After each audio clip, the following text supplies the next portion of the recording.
Selamat datang lagi di sahambintar.com. Kali ini kita akan membahas price earning ratio dan mengapa untuk beberapa investor ini cukup penting,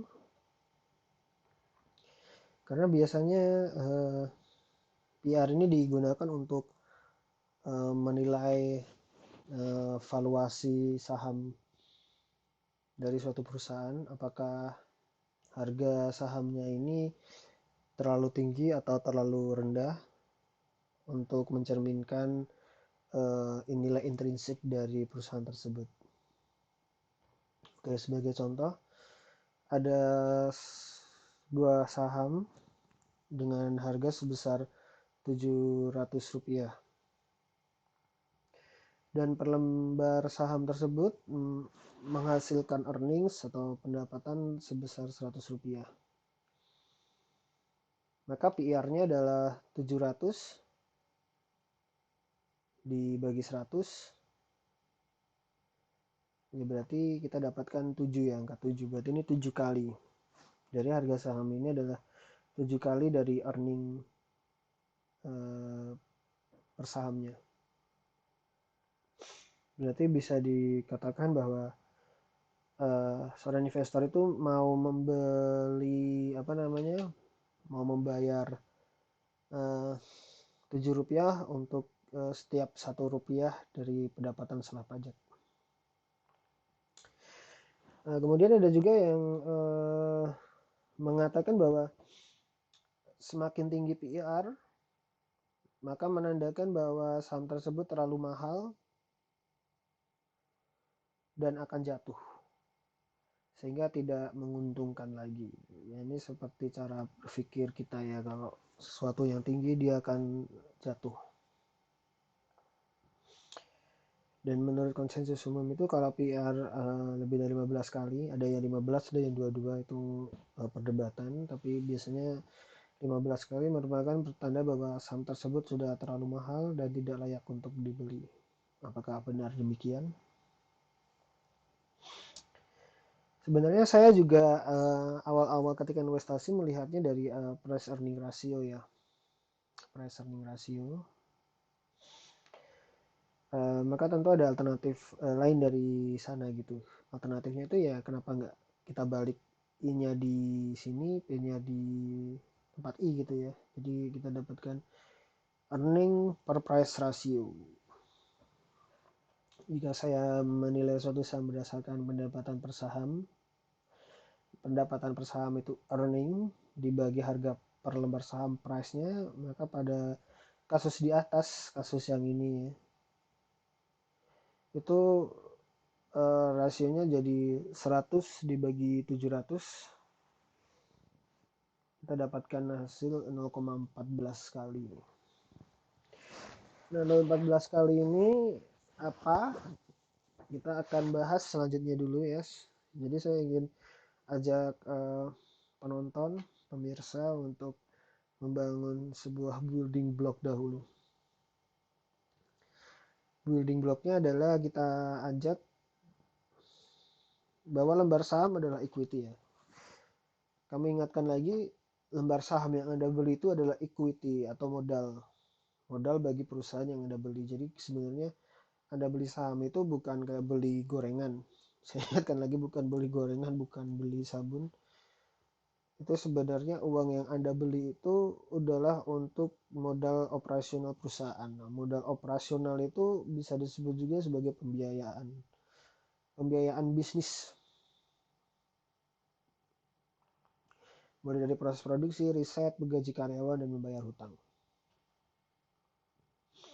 Oke, tergelitik untuk saya juga mencari tahu apa sih kaitannya antara earning per price.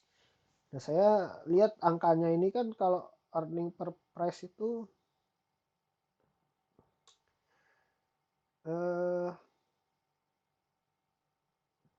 yang tadi ini masih kayak belum ada rasa-rasanya arti tertentu, ya gitu. Tapi saya tergelitik aja gitu. Terus saya coba cari, kalau ini modal, kalau price ini kan nanti jadi modal ya 700 ini nanti masuk ke kapitalisasi perusahaan. Nah, kemudian kita harus cari tahu lagi kan kalau perusahaan itu dia untuk pengoperasian bisa dari equity atau bisa dari hutang. Nah, hutang itu biasanya mengacunya ke BI 7 day repo. Ini minimal. Bisa aja kalau kayak mamanya BI 7 day punya 5,25, tapi ketika sudah masuk ke bank konvensional dia bisa lebih tinggi dari sini bisa. Tapi eh, biasanya kalau untuk analisa keuangan kita cari BI 7 day repo atau suku bunga Indonesia untuk cari tahu suku bunga terendah, suku bunga saat ini tuh berapa sih gitu loh. Nah, pada tahun 2019 bulan Oktober, 7 day repo adalah 5,25. Oke, sekarang kita coba cek di websitenya BI. Di sini kita ada di bulan Juni, berarti kita pakai yang ini ya, terbaru 19 Mei. Itu ada di sekitar 4,5. Ini sudah turun. Oke, kemudian tadi kita sudah dapatkan earning per price-nya itu adalah 14%. 14%. Kemudian saya menemukan hal yang menarik antara kaitannya IP dengan acuan BI 7 day repo tadi. Oke, kemudian tadi kan kita sudah apa namanya, sudah bicara ya, sudah ngobrol kalau perusahaan itu bisa dapat sumber pendanaan itu dari ekuitas atau dari go public atau dari public atau sudah go public maksudnya, atau dari bank untuk hutang gitu. Hutang juga bisa dari bank atau dari manapun lembaga penjamin, lembaga pemberi hutang juga ada banyak ya, kayak yang lain-lain yang pokoknya bisa dipertanggungjawabkan di OJK itu bisa lah pokoknya pinjam.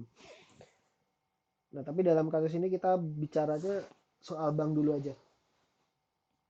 Kemudian untuk mematahkan asumsi bahwa PIR itu yang lebih dari 15% tidak akan memberikan imbal hasil yang menguntungkan alias berisiko, nah, rasanya satu bukti aja nggak cukup sih. Ya kan, maksudnya satu bukti PIR itu cukup gak sih itu gitu. Nah, kalau kita pengen tahu ini kayaknya nggak cukup, berarti kita harus cari satu faktor yang bisa menggagalkannya. Nah, kalau sudah gagal, berarti kita bisa katakan PIR ini tidak bulletproof, tidak bisa digunakan untuk acuan menilai saham itu akan naik terus atau dia akan turun kalau sudah ketinggian. Nah, untuk itu saya mau pakai contoh yaitu pakai S hardware dengan kode IDX SS. Ada yang bisa bilang ACS juga boleh, SS juga boleh. Nah, pokoknya ini S hardware, kode tiknya di IHSG adalah ini. Oke, kita bisa lihat di sini PIR-nya adalah sebesar 34,18%. Mungkin kalau pakai standar 15 kali itu tinggi ya. 34,18 kali. Ini tinggi ya tadi ya. PIR yang dimiliki oleh AS Hardware adalah 34,18 kali. Nah, IP-nya adalah kita balik saja. Kita bagi 1 dibagi 34,18 kali 100%. Kita ketemu harga, kita ketemu angka 2,92%. Nah, kita bisa lihat di sini, jika proyek sudah go public, seharusnya mereka dapat menghimpun dana dari masyarakat untuk menambah modal. Ya, kalau kita bisa lihat di sini, kalau kita bisa lihat di sini, jelas lebih kecil ya. Jadi S hardware ini bisa dikatakan dia lebih untung mendapatkan kapital dengan mengeluarkan saham baru daripada meminjam hutang di bank. Nah, kenapa bisa mengeluarkan saham baru itu nanti kita bahas. Kenapa perusahaan yang sudah go public bisa mengeluarkan saham baru dan mengapa itu mungkin terjadi, padahal mereka sudah apa namanya, sudah menaruh proporsi saham kan, tapi itu nggak semuanya, nggak 100% porsi kepemilikan saham itu dilepas ke publik. Ya kita bahas di sini juga, tapi perlahan-lahan kita akan coba bahas lagi soal jika perusahaan sudah memiliki PER sebesar 7 kali seperti yang tadi perusahaan imajiner kita, maka dia punya IPR 14,28% dibanding 5,25%. Jadi secara kalkulasi perusahaan ini merasa lebih murah pinjam duit di bank daripada untuk mengeluarkan saham baru. Nah, kita harus balik lagi ke episode selanjutnya yang kita bahas soal DIR, meskipun nggak terlalu ini ya, DIR itu sebagai salah satu cerminan risiko.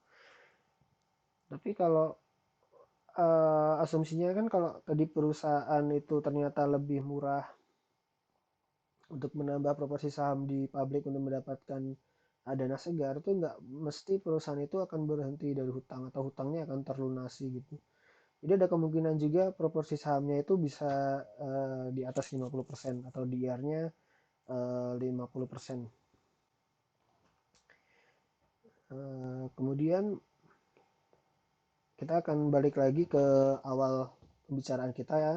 Premis pertama kita itu pertanyaannya benar nggak sih IR tinggi itu berisiko. Kita akan coba analisa saham software lagi, tapi ini dengan sumber yang berbeda. Tadi itu kalau yang RTI itu untuk biasanya untuk tahun yang sedang dibuka. Kalau kita pakai aplikasi iPod itu kita bisa lihat PIA dari tahun ke tahun. Oke, kita bisa lihat di sini ada 19 sampai 33 ya. Tapi dari tahun ke tahun ini angkanya juga memang tinggi sih. Dia bahkan lebih tinggi dari 2013. Tapi kita harus lihat juga debt to equity ratio-nya itu sangat kecil ya. Bahkan dia di bawah 30% kebanyakan. Berarti menandakan bahwa memang Else Hardware ini benar-benar menggunakan lembar saham yang mereka gunakan itu dengan baik. Jadi lembar saham itu tidak hanya untuk membayar hutang, tapi digunakan juga untuk ekspansi bisnis, dan juga dari keuntungannya itu bisa untuk digunakan untuk generate value lagi. Jadi perusahaan ini sudah dibiayai berdasarkan modal kapital, bukan lagi dibiayai berdasarkan hutang.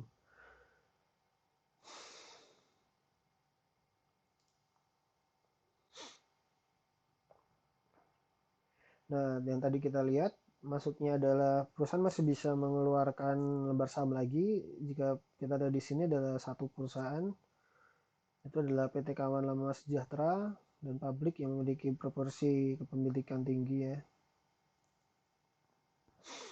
Nah ini kalau semuanya software ingin mendapatkan dana segar, dia bisa mengencerkan, kalau kami sebut itu mengencerkan tuh, jadi 59,97% ini namanya kayak dilepas saham baru 9% gitu. 9% ini dilepas ke pasar, nanti publik bisa jadi 49%.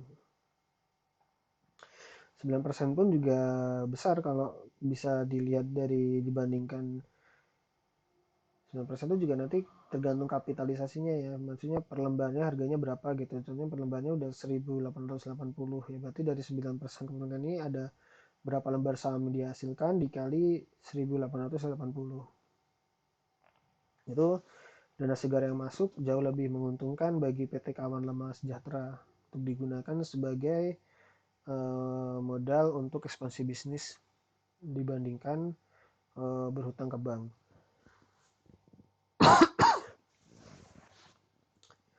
Oke. Nah, kemudian apakah saham hardware tergelincir ke bawah ketika PR-nya sudah tinggi?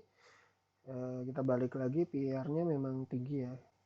Rata-rata dia sudah di atas 22%. Ya memang pernah ada nyentuh 20 gitu. Tapi kebanyakan ya dari tahun ke tahun itu lebih tinggi lah, dari 15 kali.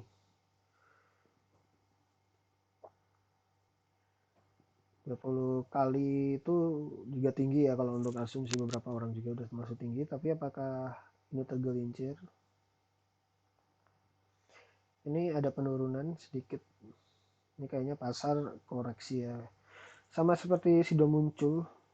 Jadi pasar juga mengalami koreksi. Akhirnya mereka pasar membenarkan dirinya sendiri, mengoreksi dirinya. Saham AS Hardware kita lihat selalu naik. Kemudian sejak 2013 sampai 2019 sudah mengalami kenaikan sebanyak 147,37%. Jadi jika ada pembaca yang sudah investasi dari AS Hardware sejak 2013, selamat bagi Anda, uang Anda sudah naik sebesar hampir 150%.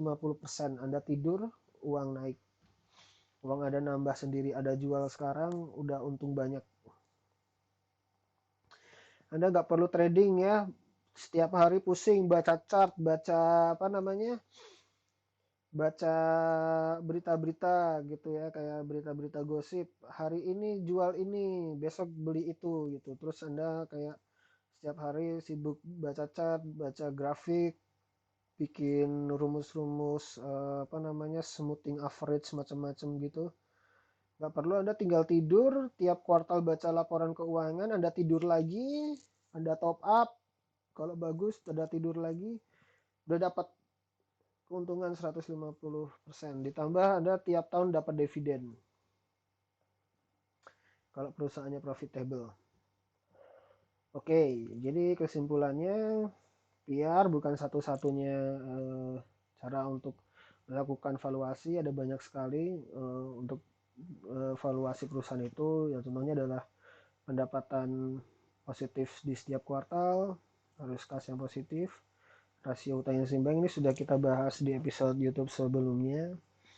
Kemudian yang empat ini adalah inovasi untuk memimpin pasar, bagaimana dia tetap menjaga produk dan inovasi servisnya dibanding kompetitor untuk tetap memimpin pasar. Dengan memimpin pasar, market share banyak, Anda bisa tetap menjaga profit dengan bisa memainkan harga dengan tepat karena loyalitas konsumen. Kemudian good governance management, bagaimana apakah perusahaan tersebut dipimpin oleh orang-orang yang kompeten dan sebagainya, itu juga menentukan valuasi perusahaan sebenarnya. Kalau Anda ternyata di perusahaan itu dipimpin oleh seorang CEO dan direktur keuangan yang mumpuni, Anda akan yakin, oh iya udah, saham ini baguslah saya beli gitu, daripada saham ini hilang dikelola orang nggak berkompeten malah bikin rugi terus, uang saya hilang karena harga saham menurun, mending saya bayar deh. Kalau emang harganya itu ternyata 34 kali dari keuntungan yang didapat, saya bayar daripada saya hilang duit. Nah, itu berarti Anda salah satu investor yang benar-benar konservatif terhadap risiko karena Anda tidak bermain pada spekulasi. Ini sangat berbeda ya dengan zamannya Benjamin Graham ketika dia menulis Security Analysis dan Intelligent Investor. Pada masanya itu ada Great Depression. Oh sorry, ini ada typo. Nanti saya benerin. Ini pada saat zaman Great Depression. Nah, itu adalah crash di tahun sekitar tahun 1927-28 ya. Ketika itu harga saham-saham perusahaan perbankan masih murah karena setelah Great Depression itu ada beberapa perusahaan yang masih bertahan. Perusahaan yang bertahan itu adalah perusahaan yang bagus dan kebetulan jelas ketika market crash ya harga murah-murah. Nah karena itu kita juga harus lebih cermat lagi ya, seperti yang selalu diajarkan oleh Brad Graham, ketelitian dan kewaspadaan adalah prinsip dasar bagi seorang intelligent investor. Nah, ketelitian dan kewaspadaan ini bukan hanya soal waspada terhadap PR yang tinggi, tapi juga waspada dengan 5 poin tadi ini ya. Terutama ini sih, good government management. Anda harus waspada terhadap orang-orang yang mengelola uang Anda itu. Maksudnya mengelola itu mengoperasikan uang modal yang Anda tanamkan untuk kebutuhan perusahaan. Anda nggak mau kan Anda susah-susah cari duit yang Anda gunakan bisa buat traveling, tapi Anda investasikan ke suatu perusahaan, tapi perusahaan itu dikelola oleh maling-maling, dikelola oleh orang-orang yang tidak berkompeten, justru akan menghambat pertumbuhan perusahaan, menghambat uang Anda sendiri untuk tumbuh, ya Anda harus waspada. Itu kita akan bahas sih untuk good governance management itu seperti apa yang cocok untuk dinilai bagi seorang investor pada episode selanjutnya. Itu seru banget sih kalau kita bahas karena kita akan ngomongin orang, kita akan analisa apa namanya kayak good management dan sebagainya gitu. Menurut kami itu sangat asik sih. Asiknya kayak analisa laporan keuangan. Oke, sekian dari kami. Kalau ada pemirsa yang pengen benar-benar butuh untuk baca-baca lagi lebih dalam soal artikel kami, bisa cek langsung di sahampintar.com. Dan jangan lupa kalau baca artikel kami sambil dengerin YouTube ini juga oke banget pastinya. Oke, selamat beraktivitas lagi buat para pemirsa. Nah, happy investing, happy learning. Jangan asal beli saham, ikuti saham pintar. Thank you.